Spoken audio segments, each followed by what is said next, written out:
This is our final session of gardening on the Wildside, and we'll be talking about maintenance. My name's Julian, and I'm Sustainability Education Officer here at Randwick Council. Steve Batley is our landscape architect, permaculture expert, and aphid lover. We're at the fabulous Randwick Sustainability Hub. It's incredibly windy here, so please speak up so we can hear you, and let me know if you can't hear me, or Steve in this case. The Randwick Sustainability Hub, particularly we're in the native habitat garden. It's been set up as a demonstration site. It's open to the public at any time at all, so feel free to come down here and check it out. And we are on Gadigal and Bidjigal land, so I'd like to pay respects to elders past, present and emerging, and also recognise that you out there in Zoom recognise the traditional owners of the land which you're coming from. I will hand over to Steve. We've got a lot to do. We'll talk about maintenance, and here we go. Looking forward to it. So Julian's pumped. So am I. It's exciting to be here. It's really windy, and we've been out all morning doing gardening and planting natives in this area. So it's been quite a day. But we'll push on. So last week, can someone remind me on Zoom or live here what did we do last week? Planting out. Yes, we planted out. What was some of the thinking that went into what we put where and how we planted out? Very broad question.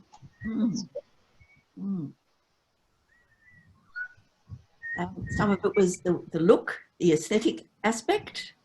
Yeah, the aesthetics, sun or shade. You tried to plant to stop people from walking across sections of the garden you didn't want them? Yeah, people using the space and how we can manage people walking through. What your Jade, I think your talk said what your design. Yeah, like fitting it into the design plan. Yep. So hopefully you've got an overarching design that kind of tells you where to put them. So anything else that you guys, given that we're creating habitat, what about what's some of the plant selection kind of criteria that you went through to choose the plants that you were going to put in? Level, undercover, the medium shrub layer. Yep. So that one, I don't know if did you guys see that on Zoom? No. So the layers, so the shrub, the tree layer, shrub layer, ground cover, and grasses, and the things that are on the ground layer. Yep. So that's stacking, and that provides maximum habitat for maximum number of critters. About how big it was going to get. Yeah. How much spacing needed.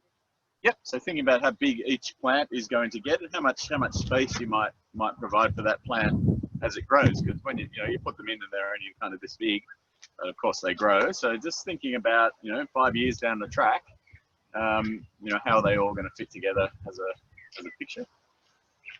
I mean, you can always prune them, move them, take them out, but it's easier and better not to if you can think ahead beforehand. What about habitat for? Does it matter what you're trying to attract, or what are we trying to create habitat for? I guess that's a better question.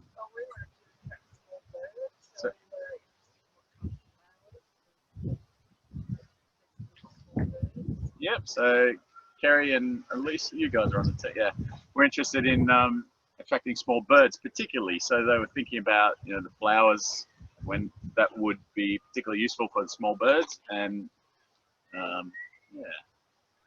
right. So there's lots to think about. But today's about how do we now look after our plants in our garden once we've planted it out. So we've laid it out, put the plants in, and then we'll go from there onwards today, and just have a look at and think about what we need to do to care for our garden and get it really flourishing and really thriving and providing great habitat. So let's throw at me some of the things that you think you'd need to do from here on. You put your plants in, now what? So water is a fairly fairly important one. So we'll talk about watering and what I would recommend you think about when you're watering your plants. Weed management. So how do you keep the plants that you don't necessarily want growing here from taking over? So we'll talk a little bit about weed management. Yeah, mulching. So mulch is really important. Why do you want to mulch or keep the mulch layer up? Moisture. Yeah, keeps moisture in. What else does mulch do? It helps with weeds management. It stops weeds germinating so quickly. Improves the soil. So yeah, moderates the temperature in your soil. So one of your ongoing tasks is just to continually provide mulch. So you're feeding the soil, protecting it, keeping it cool, keeping it moist, feeding your plants, what else does the mulch feed? Well, what does the mulch? Oh, bacteria. Yeah, bacteria, fungi, all your soil organisms. The mulch will keep the soil healthy and alive. So keeping a good layer of mulch is part of your maintenance. And I'll show you how we do that. So there's watering, weeding, mulching. Anything else? Oh, repairing. Oh, pruning. So you're giving me, telling me where to go. Yeah, so pruning. We'll talk about pruning as well. Do you? Don't you? Do they need it? Do they not? So we'll talk a bit about pruning and managing dogs and people. I guess that's something we can try and do. How about on Zoom? Anyone? Oh, fertilizing. Do we need to fertilize our plants? We'll talk about that. They're probably the main ones, I think. Yeah. So we'll just get into it, huh? We'll have a look. I'll show you around the garden that we've planted. I think the team who originally designed this one today isn't. I don't think they're here today. That's good. We can do whatever we want in the garden. Quick! So here comes Juliet. This is her space. We planted some other things in here today. So we'll look at this space, show you what we've done and what we would do now to look after it, make sure it gets established really well. So here we are. Good timing. Good timing. Good timing, bad timing. All right. So I don't know if we want to get the zoomers into the space. So we got a whole bunch of plants. Let's just have a bit of a look at the plants that the guys designed, and we've kind of taken a bit of liberty to extend on in this garden. So maybe, and Juliet will just chime in or come and talk us through. Basically, I think part of what you guys recognised here through the site analysis, we've already got existing tall plants here, and quite a good shrub layer. Some of these grasses, so it's a relatively healthy, diverse ecosystem already. But the planting that's gone in has just added to that. So, what did you guys decide you needed more of in terms of this section? We decided to have shrubs from up to 1 meter and ground cover. Yeah. And flowers, because we miss a lot of color. So we decided to have we have, I don't know the names, and we have one climber who can climb up in the tree there. And then we have some native herbs for the smell, and we have some flowers, and we have some shrubs. Okay. I don't know the names. Well, maybe we can have a look at the plants and see if we can ID them as we go. But yeah, so that was the idea, really strengthening this lower parts of the ecosystem and the ground cover parts. So I don't know if you can see any of these plants because they've been caged in. So we'll start, I'll have a look at this guy. So does anyone remember the name of this? Yellow buttons. Oh, yellow buttons. What else is it called? Chrysocephalum. Chrysocephalum, is it? Yeah. Chrysocephalum, something. Can't remember. Chrysocephalum, so yellow buttons. And this is their ground cover. So the guys, we put this one in. I think we did a planting, we demonstrated planting last week. So if you're not sure how to plant it properly, just go maybe have a look at last week's session. Put the plant in, put some mulch around the outside, see a nice layer of mulch. Could possibly tuck that in a bit closer. Now with watering, so these guys have already had a water. How much water do you think we would give them at this stage? Lots? Yeah, lots is a really good answer. Particularly like today and coming into summer, at this early stage, part of our maintenance or really the establishment phase, you want to get a really healthy deep root system on this plant as quickly as possible.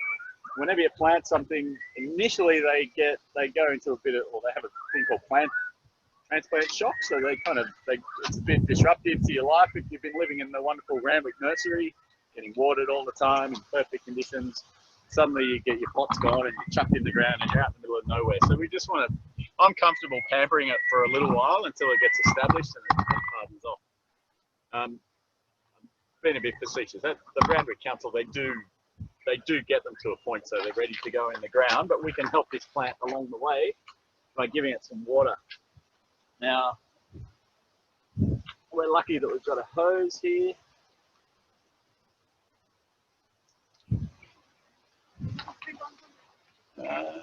Oh. The frog pond's going. All right. I'll just turn the frog pond off. I've just lost a little bit of water pressure, but I just want to demonstrate watering.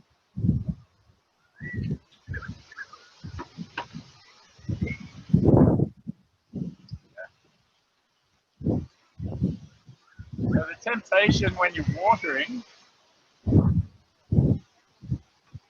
is to just kind of do that and move on. You know, give them a couple of seconds and move on. I recommend at this stage water them a lot more than you would think. So what I do as a guide is to try and give each individual plant, provided we're not, if you've got the water, a full bucket's worth. So you can see how long it takes to fill up a bucket.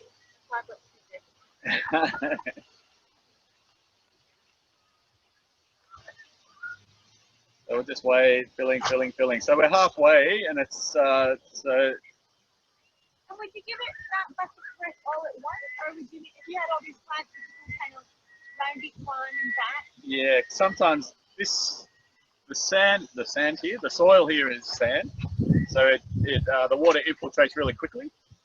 If you're in clay soil, you probably wouldn't put so much water on initially, but out here, because it's so sandy, it just disappears really quickly. So what you can do is kind of, you know, do a group of plants, because sometimes you put the water on and it doesn't infiltrate so quickly, and then you have to wait. So, you know, do a couple at a time. But the idea, if you can try and get 9 or 10 litres of water for each plant, and probably bush regenerators out there are cringing right now, because often out in the bush, they get put in the hole, kind of get stamped on, and that's it. They don't get a lot of love. How many of them would survive though? Yeah, you might get fewer surviving. So it's about timing. And I think these days they often use water crystals as well, which provide water from underneath. But what we can do, because we've got a bit of time, we're not commercially kind of driven, we want our plants to succeed. If you can measure the amount that you give each plant, it's kind of helpful for getting them established. So there you go, there's a bucket full. That's a lot, yeah? But what that does, that'll soak down deep, and it'll provide a nice reservoir of water for that plant to draw on. And that should get it, you know, if you have a relatively warm, dry week, that should be enough until a week's time.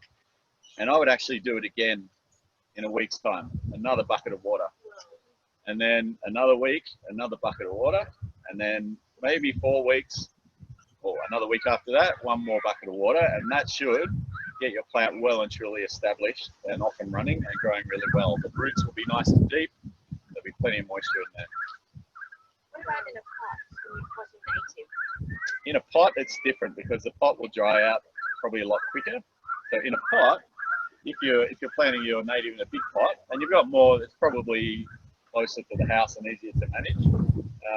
When you water, you just want to water enough. Oh, there we go. Just so you get a few dribbles out the bottom of the pot, so you know that that whole pot is moist, and that's enough. And then you may have to, you know, a pot this size you'd be watering probably every day to get a plant like this. But in a bigger pot, yes, it's a bit different. Every day for your whole life? No, well, if you want to keep the plant in a pot this size, probably would, yeah. Okay. You can set up a drip system or automatic. That's another thing. So in the ground, 4 weeks worth of 1 bucket of water per plant is plenty, but it's worth doing. It's a bit of a hassle. And is it a difference for in summer and winter? Yeah. So one of the things with establishing your plants is the timing. So we've planted these in spring, early spring. So it's hopefully won't get too hot. And we should hopefully get them established with deep root systems before summer kicks in, right? So then if you're doing this in December or January, you might need to water even more than that just to get them established because it's hot and dry. The best times for doing this sort of garden is in spring and autumn. Sydney, particularly. In Sydney, traditionally, like historically, we get wet autumns. So you plant the plants and you got more chance of the rain coming. But that's what I do watering wise. Generally you can get a week between waterings, so you don't need to come every day. As long as you got a nice layer of mulch. And the other thing you can do, as we've done here, to help get your little plants off to a good start is some sort of tree guard. So this is just three stakes. I think we did this last week. The tree guard will help a lot. So that helps protect the plants from the wind. Can you water with the tree guard on? Yeah, you can water down through the middle or in the side. So the tree guard goes a long way to protecting the plant from losing water. All right. So what if it's just rain? Or it's a week where it rains 2 days? Yeah, look, it depends on the rain. So I tend to, so the question was, what if it rains? I would use your observation. So part of the process of managing your garden is observing. Go out after it rains and have a dig, because often you find that even though it's poured with rain, the water's only infiltrated a centimetre or less on the surface and bone dry underneath. So don't rely on the rain to water your plants would be my recommendation in this context. If it absolutely pours for 2 days, you probably can, but yeah, just have a dig and see if it's dry. If it's dry, give it some water. So that's watering. And you should find that after about a month of doing that, you can back right off on the water.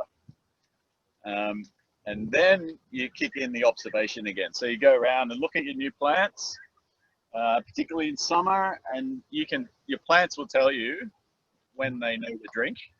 So what do they do? What do they do when they need a drink? They look sad. Yeah, there you go. Great example. They look like that. Okay, they'll often wilt. These ones should come back. They didn't get much water during the week in their little pots, so they'll wilt like that. And generally, when they're in the ground, once you water them, they perk back up by the end of the day, and they're off and running. So look for that, and only really water when they're starting to look like they need a drink after that first month. Okay, and then after a year, you shouldn't have to water at all, unless you have a summer like we did last summer. And then you may find you need to kind of just go around and spot water some of your natives that are looking particularly stressed because of the drought. But generally, once they're established, they That's it. Okay. So that's watering. Check. Mulching. So you'll find with this mulch, with the leaf mulch, we know that when we excuse me, it's a bucket. So when we first put our mulch on, it looks like this. Put a nice thick layer on. You can go, you know, that deep. Nice deep, thick layer of mulch, and that will keep the weeds down, keep the moisture in the soil. But eventually, what happens? You might dig down into the mulch. It'll turn from this into something like this. So it changes color, goes a bit grey, and I don't know if you can see that. So you see the spider webby material, the white stuff. You know what that is? Old. Fungus. Yeah, fungus. You can probably dig around. So you'll find the woody material in your mulch. We'll get, we wanted to get this white spider webby like material, and that's fungus. And that fungus, what's the fungus doing? It's breaking down that woody material. Okay, so it's a really important part of soil building. And the soil life is that breaking down. It's turning it into plant food and humus and making your soil heaps better. And what happens is eventually the worms and the bugs and the bacteria and the fungi will start to get rid of this mulch, will just disappear because it's getting broken down. So one of the most important things and the best things I've found that you can do for your native plants is just keep topping up the mulch. You know, every few months, every 6 months, whatever. So just, you know, part of your management is just having a bit of a dig every now and then, seeing how thick your mulch layer is. If it gets any less than kind of 4 or 5 centimeters, just top it up and put some new stuff on top, and that'll keep your soil really good. It'll conserve moisture, and your plants will absolutely love you for it. So that'll go a long way to having healthy plants in your native garden. And so that's mulching. Any questions about mulching? Yes, is there any particular mulch that you can't use on natives? Ooh. Like sugarcane is okay, and pea, straw, and all that? Yeah, good question. I'm just consulting with my horticulturist. No, basically, the only one that comes to my mind, doesn't mean that's the perfect, it's far from it. It's the inorganic type. So the pebbles and stuff, they say that's not very good one, but it's not the actual mulch in our context. Yeah. Yes, that's a good point. Some, you know, pebbles or inorganic, you probably would avoid because they don't do anything for your soil. They will conserve moisture and they'll provide habitat for lizards, I guess. But yeah. So lucerne is okay. What's that like? Yeah, interesting. So lucerne, some of your more common, the one that for your veggie garden, yeah, would be like lucerne or pea straw or sugarcane mulch. They probably would be okay. But one of the things with native plants is they've evolved and they've adapted, typically, or around here certainly, to survive in very low nutrient kind of soils as a general rule. So if you start to bring in mulches, you know, lucerne's got quite a lot of nutrients in it. Sugarcane less so. So you may be actually overfeeding them with some of those mulches. Would be my only thought. But yeah, it'd be interesting to try. I think a lot of natives actually love food, so it's a kind of generalization. But I have found that this leaf mulch, which you can get for virtually nothing off a tree lopper if you don't mind getting a truck full, it works really, really well. Be my mulch of choice. I think the others would probably be okay, but I would err on the side of this type of mulch. Is there any other questions? Okay. So that's mulching. Ah, the clock. Good, forgot the clock. All right. Watering, mulching. They're probably the two key, most important things, and probably the only things really. If that's all the time you had, just do those two things. Get your plants established. If you mulch, then you'll be well on the way. Weeding. The best thing to do with weeds is just pluck them out as soon as you see them. We did a bit of weed management, I think, a few weeks ago with the newspaper and the mulch. These guys have got cooch. We've got cooch grass running through here, which is a really invasive, hard to manage weed. So maybe the sheep mulching in between the plants periodically to keep that down. What else do we need to do? Weeding, pruning. I just want to talk about pruning. Do we need to prune natives? If there's any broken bits, or if you want to shape it. Yeah. Sorry, I'm finding it really hard to hear. I might just try and turn that up. Not maximum. Is it? Yeah, found the wind just makes it hard for us. Yeah. So I apologise if I can't hear your questions, but You so can either shout out like really loud because it's so windy for us over here, or if you stick in the chat, I'll hopefully catch it.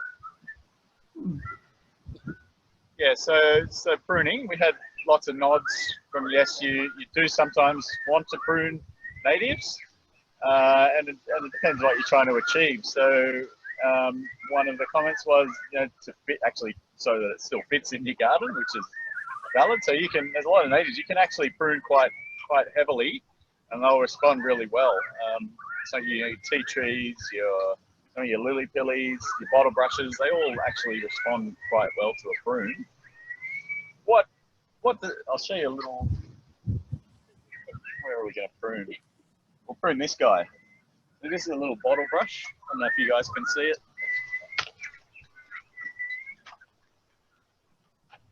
So this is a little bottle brush. I'd say it's a dwarf, maybe a Captain Cook or something like that. But it's got heaps of new growth, so it's probably not the best time to be doing this. It looks like it's just getting some flower buds coming on. So this hopefully will be covered, all these guys, they'll be all covered in flowers soon. So I would normally wait till the flowers are finished before doing this, but we'll do it anyway. So one of the things with particularly our prickly small shrubs, what's the habitat value of those often? Yeah, the little birds particularly, they can get inside there and they can hide from the big birds that are chasing them. So one thing that, giving a little bit of a tip, what we call a tip prune, we did this a couple of weeks ago, you can just go around and just nibble off, and this looks like it's already been done, so it's got quite good branching. Do this, it encourages it to be bushier. So I'll demonstrate on this because that one's you can't bring myself to do it. All right, so this is a wattle, flat. Do you know which one this is? Yeah, Acacia longifolia. Really nice little specimen. And you can see these branches coming up. So this is a really, that might not work. This is good. Let's do this one. So say this branch here, for example, you've often got a branch, a leader, we call it a leader, so a branch that is kind of generating growth outwards, and then you've got these little side shoots coming off. So if you want these side shoots to grow more and get thicker, you can just chop out that leader, and that's mulch.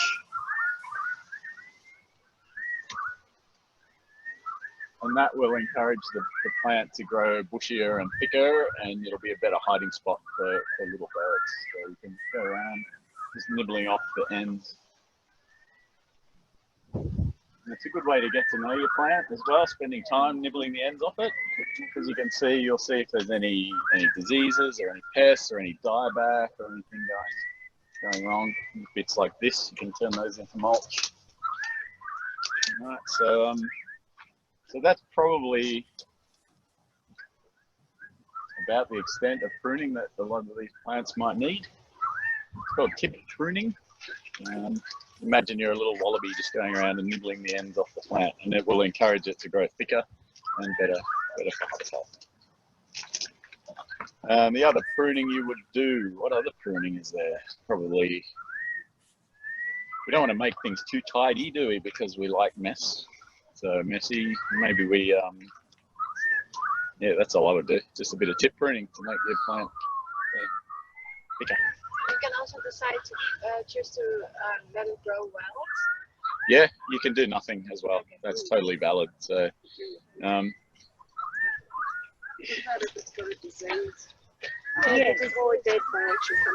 yeah, I guess if you find one of these branches has got a disease on it for whatever reason, you could cut that off and get rid of it so it doesn't kind of spread. Can you use it as mulch? Depends who you are, but probably best practice is you get rid of it so you're not spreading disease around the garden. There's another school of thought that says if this plant has a disease, it's a sign that it's a symptom of a bigger problem. So maybe you should be looking at your soil and adding some mulch and just doing a bit more observation, a bit deeper observation. Why has this plant got a disease? Could just be the end of its life cycle. Could be in the wrong spot. Could be a lot of things. So yeah. So, but the process of doing this nibbling and this pruning is it gets you out there and it gets you looking at your plant, it gets you knowing your plant. So it's kind of worthwhile. Well, yeah, I guess the other pruning, just looking at this, you may have a plant that its natural habit is to kind of get quite large, and maybe you've got other plants around it that you want to give some space to as well. So you could, if you wanted this, what do we got here? We've got some Dianellas kind of cruising underneath here, and a Lamandra. You know, you could, I feel like I shouldn't, but you could chop, just basically cutting them back, like you're saying, to make space for other plants. So you're just manipulating. You could chop off this whole branch to open up that space if you wanted to. If you had other plants, it's kind of manipulating where the plants grow and how they grow into each other. Maybe you can take like a branch that's starting that bottle brush. Yeah, so we've got this little bottle brush here, which is just about to come out to flower. It's looking really good. Maybe we decide that this branch of the wattle is getting is not so hot for this. There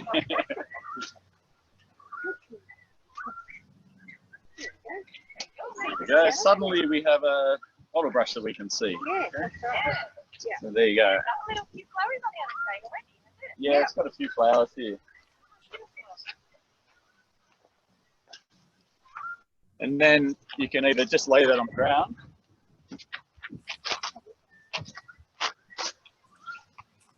and that will be awesome habitat, just like that. It'll eventually break down, but it's a really good little home for lizards and frogs, piles of sticks and leaves throughout the garden. It's really good habitat. Or if that was too messy for your style, you can chop these up smaller, and that'll speed up decomposition as well. Smaller pieces.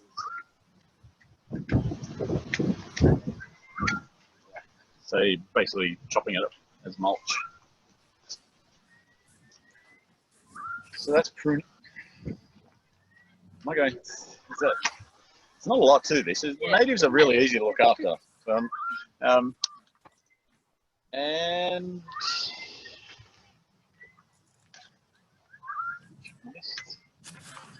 I've got the other thing I've got on my list is leave it alone.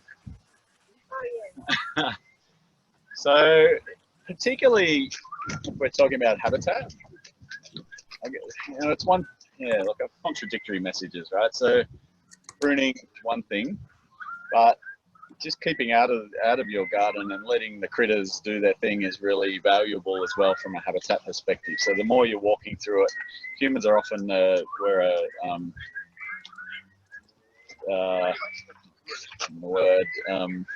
disturbance. Okay, so ecosystems have disturbance events, like a bushfire is a disturbance. a storm where things are falling, that's a disturbance. You know, a cow coming through and eating things is a disturbance. Humans are often a disturbance. So we tend to scare things away, change the environment, you know, accidentally, just from being here, which can impact the habitat value. So if you can keep out of it as much as possible and just let your garden do its thing, let the critters do their thing, and yeah, it's try and resist the urge to do too much in your garden if you can help yourself. I know it's always possible. Any questions?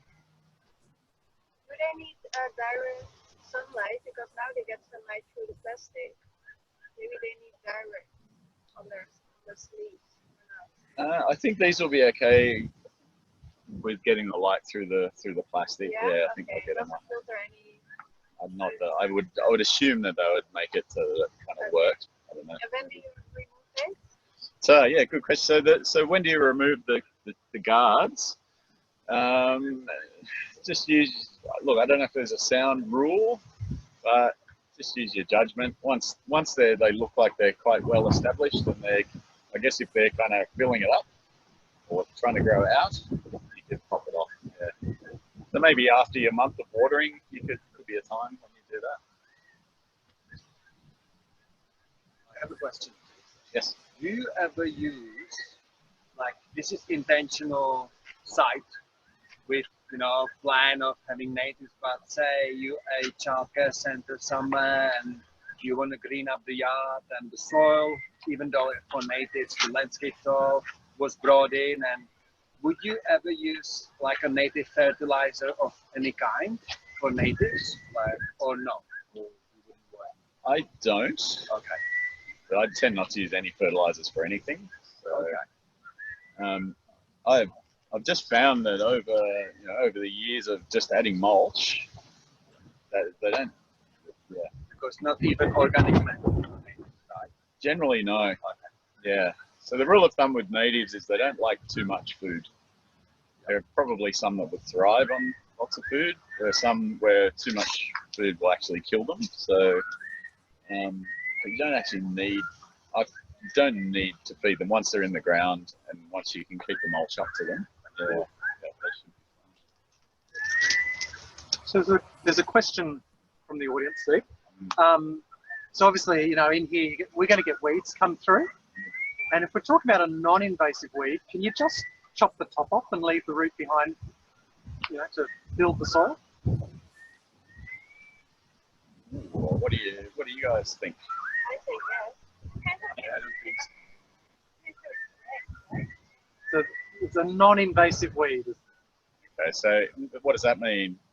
What's your definition of non-invasive? Is the person who asking the question willing to elaborate?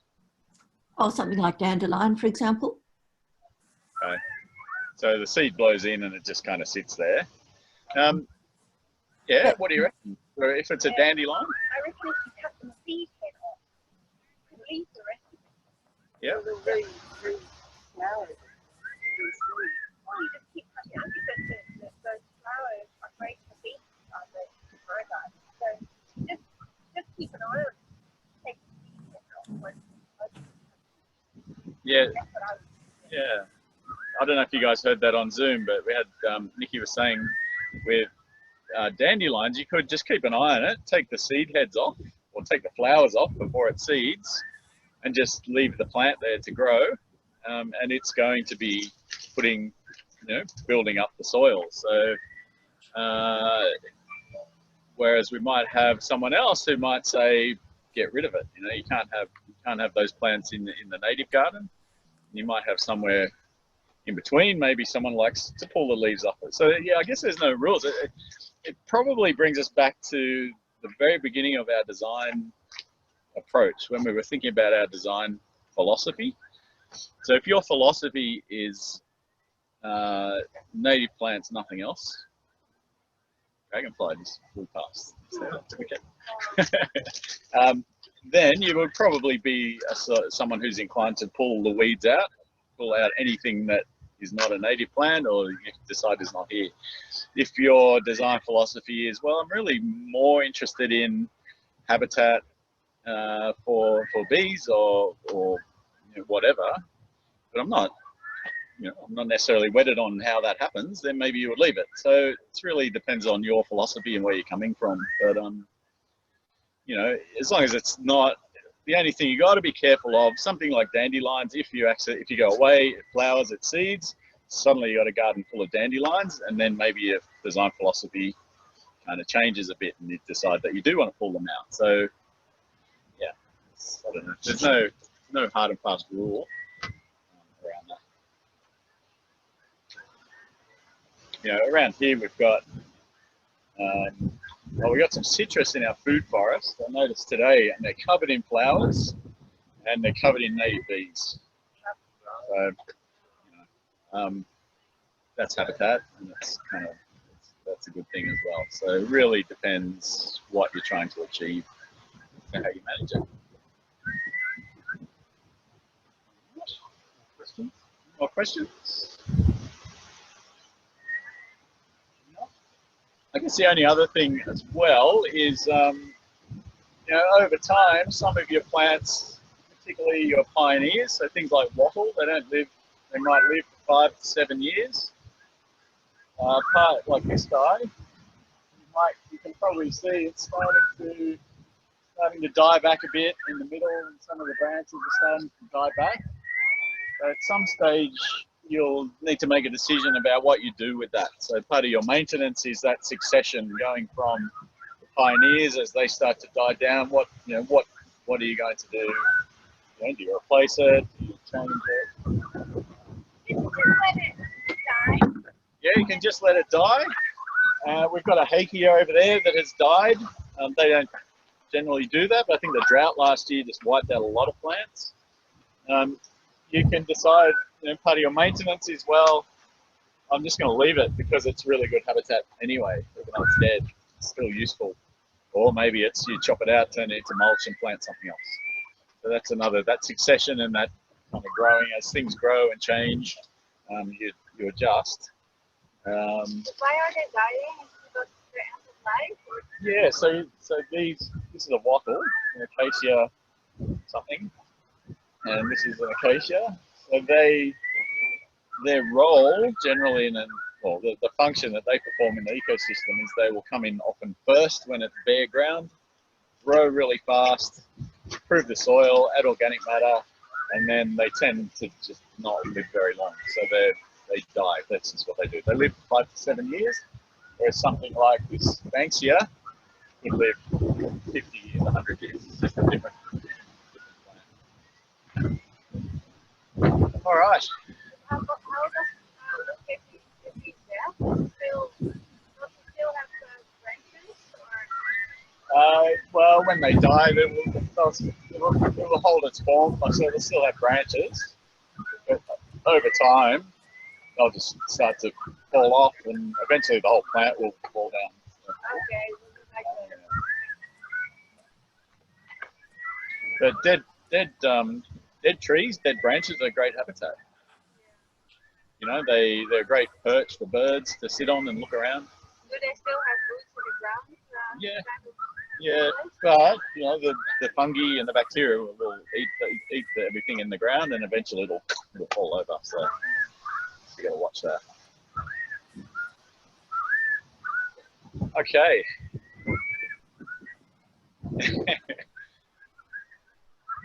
I feel like we should have a look at a couple of plants just to do a bit of a review. Look, we went through. We've got about 45 plants on our plant list. Are there any? Yeah, so we'll go through. Let's just do that. We'll look at it. We'll look at maybe two ground covers, 2 shrubs, and two trees, and we'll see if you guys can identify them. I'm not going to do that one because we just did that. Okay, so you take that. Yeah. If we're moving, let them ask first. Yeah. Okay. So we'll give the zoomers a go first before you guys, because it's so this one. Now, this is on the list. I don't know. Actually, is it on the list? Anyway, it doesn't matter. It can be on the list. Does anyone on Zoom recognise this guy? It gets a blue flower. No. Recognise it but can't name it. Yeah. Does anyone here know what that one is? Yeah. So I believe so. Scavola. I don't know the pronunciation. yeah, Scavola. Scavola. Scavola. Okay. Yeah. So it's called Scavola. There's a few fan flower, I think is its other name, its common name. Ground cover, beautiful blue flowers on it, fairly often. Really good little habitat plant. So Scavola Scandens. Yeah. So this is purely a little ground cover. And what's its habitat value? It would be really good for native bees, the flowers the bees would love. And any ground cover that sort of forms a mat on the ground, little lizards, little frogs, things love getting in amongst it. So good for those guys as well. So that's Scavola. Scavola. It's not in there. I don't know if it's in there. I don't think so. Where's Passage? Yeah, I know. I think There's a label on that one. I think we did this one, or a version of this, a different variety. Thanks, Ellen. You're at New Cassie. Whoops, it was too quick for me, but she put up Scavola something. Oh, okay. Question mark, she was thinking. Yeah, there's a few different ones. The council nursery is a really good place to go and just get some of the detail on this. But this one is called... Anyone in Zoom? Cut leaf daisy. Yes, cutleaf daisy, Brachycomb multifida. This is a white version. Often they're blue or purple flowers. Can anyone remember the habitat value, particularly for these guys? Yep, bees. Bees love them. Particularly. All right, so that's number 2. We'll do this one because I don't know if we've done this one. So this, the one with the flower in it. So this guy, it's a rather ratty looking thing that's been stepped on a lot. Ah, there we go. Pig face. Yes, pig face.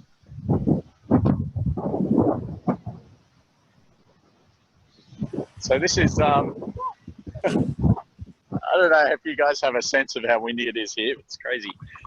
Pig face. Portulaca? What's that? Was it Portulaca?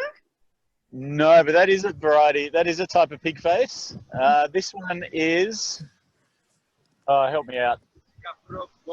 Carpobrotus.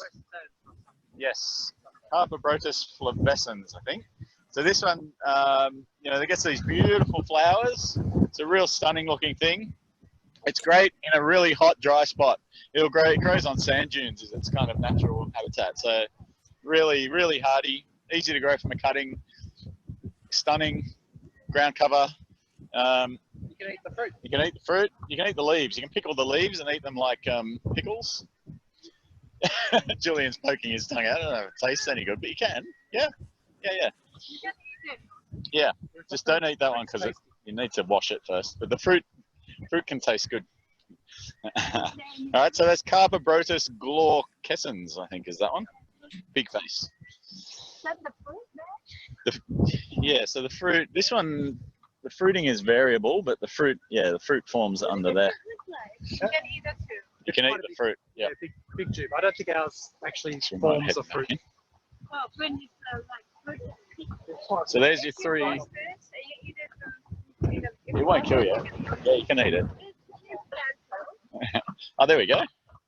So that's the Scavola flower. It's one of them. There's lots of different varieties, different, you know, you get bigger ones, smaller ones. That's a ground cover. Yeah, it's really nice, quite hardy. Now, shrubs. I'm going to, might as well use And we these. found also one of the most oldest plants of the world. Ah, yeah, the, It's also a native. yeah, that's a cycad. Yeah. All right, do you guys, this is possibly a bit of a trick question. Does anyone recognise, we'll give the Zoomers a chance to shout out if they recognise this guy at all. It's a flower, sort of a bell-shaped hanging flower. Looks a bit like a fuchsia flower. Korean. Something. Yep, so this one's Coria. And we did do Coria alba, which is the white Coria. This one's called Coria, pretty sure it's called Coria reflexa. Gets a pink, red flower. Mid-range shrub, about 1 metre high. Quite pretty tough. This is one that definitely responds well to a prune. You can see how it kind of grows these long. If we were to chop that off, so the plant would love you for it. So that's Coria reflexa. While we're here in the mid-story, now this is a big-ish shrub. Grows to probably a couple of meters. Does anyone remember what this one's called? It's a sort of a tea tree. It's a paper bark. It's a Melaleuca incana. Pretty cool.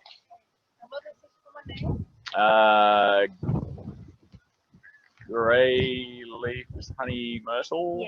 Yeah. Something like that, yeah. So it's this is a baby one. You can see the weeping habit. Really pretty plant. We've got a really nice couple of nice ones over there. They're just flowering at the moment. Gets a little yellow bottle brush type flower. It's gorgeous, isn't it? Yeah, it's a really attractive. It doesn't have really dense foliage, so I think the birds would like it, but not high on the list of the little birds. But it is. Yeah, the bees, native bees, they love the flowers. So about there's one at the nursery which was kind of this high. Yes, yeah, a couple of meters. Yeah, around about this high. You know, we've got them planted in a fairly exposed spot, and it's just like a meter high shrub because the wind just prunes it. And it doesn't look anything like this beautiful graceful. So you'll get a better growth from if it's in a sheltered spot. So what's it called again? Melaleuca incana. Melaleuca incana, I think this one. And I'll show you this dead one because it's, we've only got a couple of minutes left. We did the acacia longifolia. Yeah. Yep. So that'll be our third shrub. It's almost a must-have in a habitat garden, I think. It's got so many benefits. Okay, this tree here. Does anyone recognise it?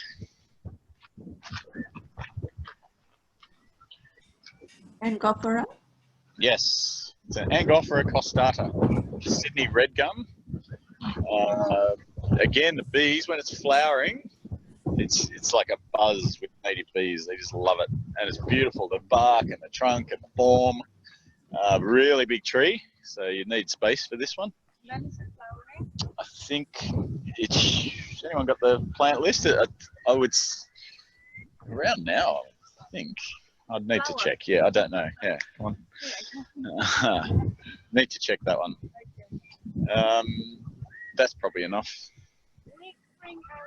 Late spring, early summer. There you go. Couple of months. All right.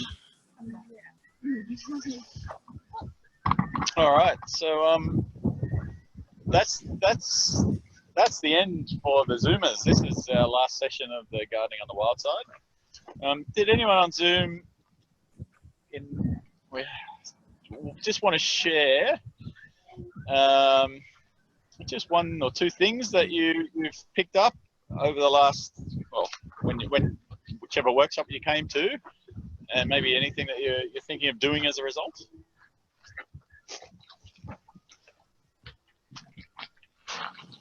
Increase mulch in my garden. Increase the mulch. Great. Ellen, would you like to say something?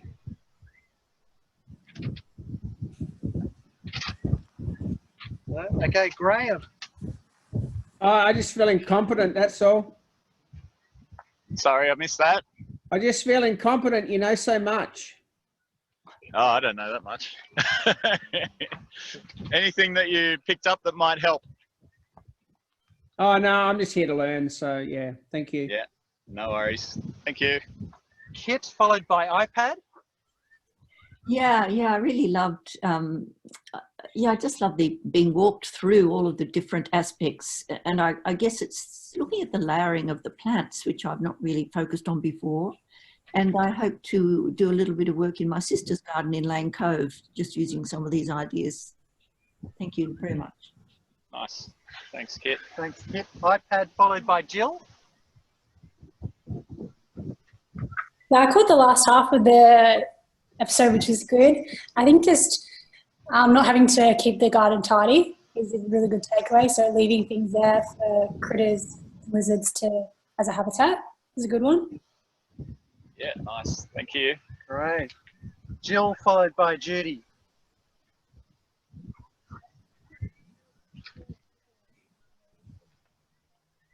Jill? Well, Ellen, I'll just circle back around to you. Have you got something that you might like to share with us about what you've learned? I really enjoyed today's session, and I'm thinking of maybe coming down there for the next one. Wonderful. Great. And Yeah. Jill, just circling back to you. No, maybe not. Well, thank you everyone for coming to us on Zoom. This is the last session. In 3 weeks, 3 Fridays from now, we start our spring program, Growing Big and Small Spaces. There are 10 spots, perhaps fewer now. I know Juliet's in. So there's up to 10 spots here, and we'd love to have you down here, but otherwise you'll be able to catch us on Zoom each week. So What's the event? So that's growing big. Growing Big and Small Spaces, yeah. So it's about growing food in small spaces like we often have here in the eastern suburbs, on balconies even, or even just small plots or pots. Yeah. That's fun. Goodbye from all of us. Bye. See you. It's been wonderful having you here. Thank you. Bye. Thank you. Bye. Thanks, everyone. See you. Thank you so much. It's been wonderful. Thank you. It's been great. Thanks very much. Loving you. All right. See ya. Bye.